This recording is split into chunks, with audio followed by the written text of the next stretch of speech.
আসসালামু আলাইকুম। National ideal girls college আয়োজিত এনআইজিসি হোম কলেজের পক্ষ থেকে সবাইকে স্বাগত। আমি নাহিদ সুলতানা, সমাজবিজ্ঞান বিষয়ের প্রভাষক। প্রিয় শিক্ষার্থীরা, আমরা আজকে পাঠদান করব সমাজবিজ্ঞানের দ্বিতীয় পত্রের প্রথম অধ্যায় বাংলাদেশে সমাজবিজ্ঞান পাঠের প্রয়োজনীয়তা। আমরা কিন্তু গত কয়েকটা ক্লাস আগে প্রথম দিকেই কিন্তু সমাজবিজ্ঞানের প্রয়োজনীয়তাটা পড়েছি। সেই প্রয়োজনীয়তা কিভাবে বাংলাদেশেরও প্রয়োজনীয়তা হয়ে উঠেছে, এটাই কিন্তু আজকের আলোচ্য বিষয়। অর্থাৎ আমাদের সমাজবিজ্ঞান পাঠ করলে কিভাবে বাংলাদেশের সার্বিক উন্নয়ন হবে, বাংলাদেশের মানুষেরও উন্নতির সাথে সাথে সমাজের বা রাষ্ট্রের উন্নতি সাধন হবে, এটা কিন্তু আজকের ক্লাসের মাধ্যমে আমরা জানতে পারবো।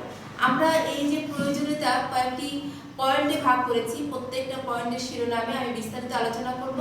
প্রথম যে পয়েন্টটা সেটা হচ্ছে কি সামাজিক নীতি নির্ধারণ।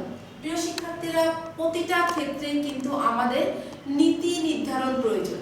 অর্থাৎ একটা দেশের উন্নয়নের জন্য কি ধরনের লক্ষ্য, কি ধরনের উদ্দেশ্য থাকা প্রয়োজন, কোন কাজগুলোকে সামনে নিয়ে আমরা এগিয়ে গেলেই আমরা এই সমাজকে বা রাষ্ট্রকে বা ব্যক্তিকে বা কোনো মানুষকে উন্নতির দিকে নিয়ে যেতে পারবো, সেটার জন্য প্রথমেই কিন্তু আমাদের কি করতে হয়, নীতি নির্ধারণ করতে হয়। অর্থাৎ একটা পরিকল্পনা, একটা নীতি থাকতে হয়, সেই লক্ষ্য বা উদ্দেশ্য থাকতে হয়।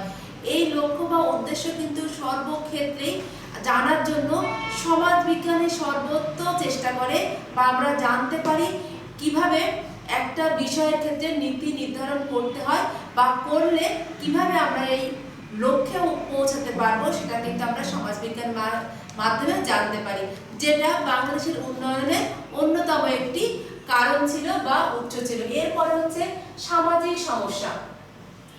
প্রিয় শিক্ষার্থীরা, বিভিন্ন ধরনের সমস্যা নিয়েই কিন্তু প্রতিটা রাষ্ট্র, প্রতিটা সমাজ বসবাস করে। বাংলাদেশেও কিন্তু নানাবিধ সমস্যা রয়েছে।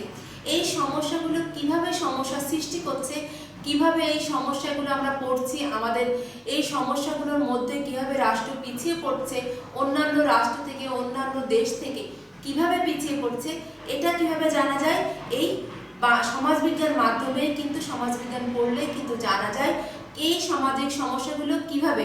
কারণ সমাজবিজ্ঞানের আলোচনার অন্যতম বিষয় ছিল কি, যে সামাজিক সমস্যা, এই কি কি সমস্যা আছে সমাজে, সেই সমস্যাগুলো তুলে ধরা, সেই সমস্যাগুলোর সমাধান তুলে ধরা, তার ব্যাখ্যা, বিশ্লেষণ, অনুসন্ধান করে কিন্তু একটা সিদ্ধান্ত সমাজবিজ্ঞান আসে, যার থেকে বাংলাদেশ উপকৃত হয় এবং তার মাধ্যমে কি হয়, সমাজের বা বাংলাদেশের উন্নয়ন ঘটে। এরপর হচ্ছে সামাজিক প্রতিষ্ঠান। সামাজিক প্রতিষ্ঠান কিন্তু আমরা খুব বরাবরই আমরা খুব বড় করে পড়েছি। সামাজিক প্রতিষ্ঠান কি, সমাজবিজ্ঞানের আমরা প্রথম পত্রে কিন্তু পড়েছি যে সামাজিক প্রতিষ্ঠান। সামাজিক প্রতিষ্ঠান কি কি বা কয় প্রকার, এই সবই কিন্তু আমরা এর আগে কয়েকটি ক্লাস আগে কিন্তু আমরা আলোচনা করেছি। সামাজিক প্রতিষ্ঠান, সামাজিক প্রতিষ্ঠানগুলোকে প্রত্যেকটি প্রতিষ্ঠানের একদম আলাদা করে কিন্তু বিচার বিশ্লেষণ করে, সেই প্রতিষ্ঠানের গুরুত্ব, সেই প্রতিষ্ঠানের সমস্যা, প্রত্যেকটা বিষয় কিন্তু সমাজবিজ্ঞান আলোচনা করে।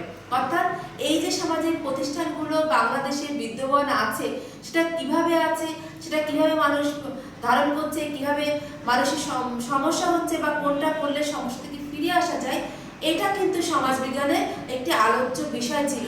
অনেক গুরুত্বপূর্ণ একটি আলোচ্য বিষয় হচ্ছে সামাজিক প্রতিষ্ঠান। যে সামাজিক প্রতিষ্ঠানের মধ্য দিয়ে কিন্তু আমরা বসবাস করি, আমরা বড় হই, আমাদের জীবনটাকে আমরা চালনা করতে পারি। এই জন্যই কিন্তু বলা হচ্ছে যে সমাজবিজ্ঞান এই সামাজিক প্রতিষ্ঠান জানার ক্ষেত্রে বাংলাদেশের প্রয়োজনীয়তা রয়েছে। এর পরে যেটা আছে সামাজিক পরিবর্তন। সমাজবিজ্ঞানের আলোচনার আরেকটি বিষয় কিন্তু সামাজিক পরিবর্তন। আমরা কিন্তু সমাজবিজ্ঞানের যে সংজ্ঞা পড়েছি, সেখানেও কিন্তু এই পরিবর্তন শব্দটা চলে এসেছে, আমরা এটা আগেই জেনেছি। সামাজিক পরিবর্তনটা কিন্তু আরেকটি আলোচ্য বিষয়। সামাজিক পরিবর্তন অর্থাৎ সমাজ কিন্তু প্রতিনিয়তই পরিবর্তনশীল। আমরা একটু আগে 5 মিনিট আগে, 10 মিনিট আগে কি দেখেছি বা কি জেনেছি, এটা কিন্তু আমরা সঠিক করে বললেও দেখা সেটা পরিবর্তন হয়ে যায়। অর্থাৎ প্রতিনিয়তই সমাজ পরিবর্তনশীল, আর সমাজবিজ্ঞান কিন্তু এই পরিবর্তনশীল সমাজ দিয়ে আলোচনা করে। প্রতিনিয়তই সমাজবিজ্ঞান এই পরিবর্তন সমাজ দিয়ে আলোচনা করার জন্যই কিন্তু আমরা জানতে পারি, বাংলাদেশ জানতে পারে যে কিভাবে এই পরিবর্তনটা হচ্ছে। এই পরিবর্তনের ফলে একজন মানুষের সুবিধা অসুবিধা বা তার সমস্যা, তার কিভাবে তার নিজেকে পিছিয়ে দিচ্ছে নাকি এই পরিবর্তন এগিয়ে নিয়ে যাচ্ছে, এই পরিবর্তনকে কিভাবে কাজে লাগাতে হবে, সবকিছু কিন্তু সমাজবিজ্ঞান পাঠের মাধ্যমে জানা যায়। এরপরে যেটা হচ্ছে কি পরিকল্পনা প্রণয়ন। নীতি নির্ধারণের সাথেই কিন্তু আমাদের পরিকল্পনা প্রণয়ন করতে হয়। অর্থাৎ পরিকল্পনা, যেমন আমরা একটা পরিকল্পনা হচ্ছে বাজেটকে আমরা বলতে পারি কি আমরা সারা বছরের একটা পরিকল্পনা আমরা ধরে ফেলি যে এই পরিকল্পনার মধ্য দিয়ে আমরা সারাটা বছর চলবো, যার যদি সেটা ফলশ্রুত হলে আমরা কি করবো, সেই দেশ বা সেই সমাজ উন্নতি লাভ করবে। সমাজবিজ্ঞান কিন্তু সর্বদাই প্রতিটা বিষয়ের পরিকল্পনা প্রণয়নের ক্ষেত্রে শুরু করে প্রত্যেকটা বিষয়কে আলোচনা নিয়ে আসে, যার জন্য কিন্তু সমাজবিজ্ঞান পাঠের অন্যতম একটা গুরুত্বপূর্ণ অধ্যায় হিসেবে কিন্তু ব্যবহৃত হয় কি সামাজিক এই যে পরিকল্পনা। এই যে পরিকল্পনা আমরা বলছি, যেমন আমরা আর একটা পরিকল্পনার কথা বলতে পারি যে পরিবার যে ছোট রাখার জন্য যে আমরা পরিকল্পনা করি, পরিবারকে কিভাবে ছোট রাখতে হবে, সমাজবিজ্ঞান কিন্তু খুব সুন্দর করে ব্যাখ্যা বিশ্লেষণ করে একটা পরিবারকে ছোট রাখলে সেই ছোট রাখার পরিবার কিভাবে আমরা বড় হলে কি ক্ষতিগ্রস্ত হব আর ছোট হলে কি ধরনের সুবিধা পাবো, এটা কিন্তু সমাজবিজ্ঞানে জানা যায় যে এই পরিকল্পনা একটা পরিবারকে ছোট রাখতে হলে পরিবারের কত সুবিধা, সেটা আর্থিক সুবিধা হোক, সবকিছু মিলিয়ে সংসারের শান্তি বজায় থাকুক, অনেক ধরনের সুবিধার কথা কিন্তু এখানে হয়। আবার এটাও না যে পরিবার বড় হলেও আমরা খুব বেশি সমস্যার কথাও কিন্তু সমাজবিজ্ঞান বলছে না, যদি আমরা সেটা সমঝোতার মধ্যে দিয়ে চলতে পারি, সেটাও একটা পরিকল্পনা। যদি আমরা একটা বড় পরিবারে বসবাস করি তাহলে কিভাবে একটা পরিকল্পনা করতে হবে যে কিভাবে আমরা এই যৌথ পরিবারে সুন্দরভাবে সুষ্ঠুভাবে আমরা পরিবারে সকল বিষয়গুলোকে মেনে আমরা এটা পালন করব, এটাও কিন্তু আমাদের কি অন্যতম সমাজবিজ্ঞানের পাঠের একটা অধ্যায় এবং বাংলাদেশের সমাজবিজ্ঞান পাঠের প্রয়োজনীয়তা। সামাজিক সমস্যার সমাধান ও সূত্র প্রদান। সামাজিক কিন্তু সমস্যা বলা যায় যে দিন দিন বেড়েই চলেছে, অর্থাৎ আজকে যে সমস্যা আমরা হচ্ছে সেই সমস্যা কিন্তু দেখা যায় কালকে সেটা সমাধান না হচ্ছে আরো বৃদ্ধি পেয়ে যাচ্ছে।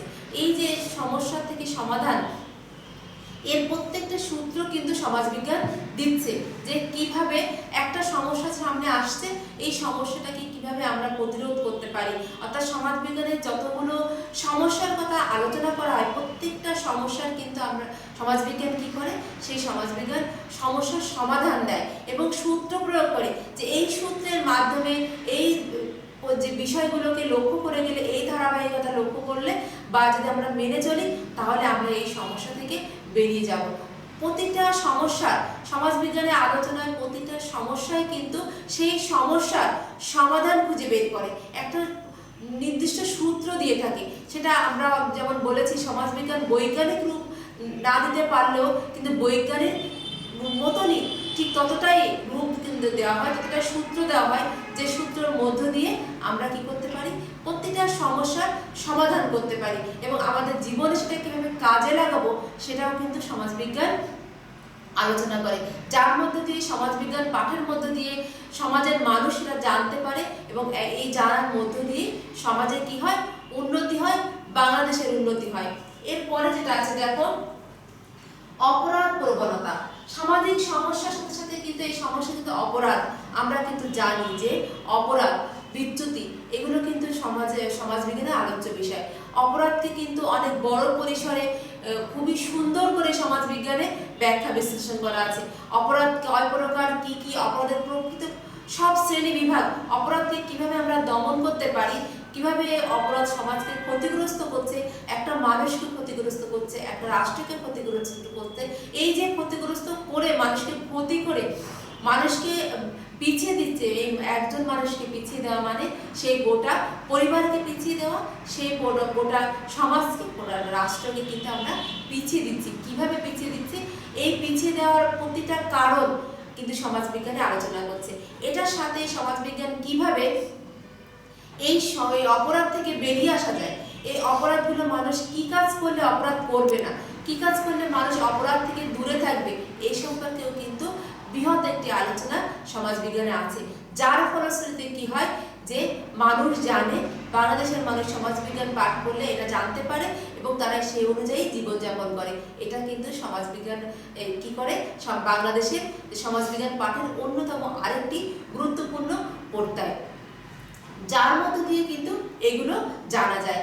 এরপরে যেটা আছে কি, ধর্মীয় যে বিষয়গুলো, ধর্ম নিয়েও কিন্তু সমাজবিজ্ঞান আলোচনা করা। ধর্ম কি, ধর্মের সাথে কিভাবে মানুষের সম্পর্ক আছে, ধর্মকে কিভাবে মানুষ বিশ্বাস করে, এই বিশ্বাসের ফলে সমাজে কিভাবে ধরনের উন্নতি হচ্ছে, বা কিছু গোড়ামি বা কুসংস্কার মানার ফলে যেটাকে অনেকে ধর্ম মনে করছে, এই যে নীতিবোধ, আমাদের যে বংশ, আমাদের যে সমাজ, আমাদের জাতি, এইগুলো যে বিভেদ ধর্মীয় ক্ষেত্রেও কিন্তু মোটামুটি অনেক ক্ষেত্রে দেখা যায়। এই ধর্মীয় দিকটাকে কিন্তু সমাজবিজ্ঞান একটু পৃথক করে সুন্দর করে আলোচনা করেছে, যে ধর্মীয় বিশ্বাসগুলো মানুষকে কিভাবে সামনে এগিয়ে নিয়ে যাচ্ছে, আবার কিভাবে সেটা পিছিয়ে নিয়ে যাচ্ছে। এভাবেই কিন্তু কি হচ্ছে, সমাজবিজ্ঞান বাংলাদেশের প্রয়োজনীয়তা বৃদ্ধি করছে, সমাজবিজ্ঞান পাঠে বাংলাদেশের প্রয়োজনীয়তা বৃদ্ধি করছে। আমরা এখানে পড়েছি মাত্র কয়টা পয়েন্ট, 8টা পয়েন্ট। সামাজিক নীতি নির্ধারণ, সামাজিক সমস্যা, সামাজিক প্রতিষ্ঠান, সামাজিক পরিবর্তন, পরিকল্পনা প্রণয়ন, সামাজিক সমস্যার সমাধান, সাথে সাথে কি সূত্র প্রদান, অপরাধ প্রবণতা, ধর্মীয় জ্ঞান। অর্থাৎ আমরা এখানে 4টা পয়েন্ট করেছি, কিন্তু এর বাইরে সমাজবিজ্ঞান আলোচনার যে প্রত্যেকটা বিষয়, আমরা কিন্তু সমাজবিজ্ঞানের যে পরিধি, প্রকৃতি এ সম্পর্কে আগে আলোচনা করেছি।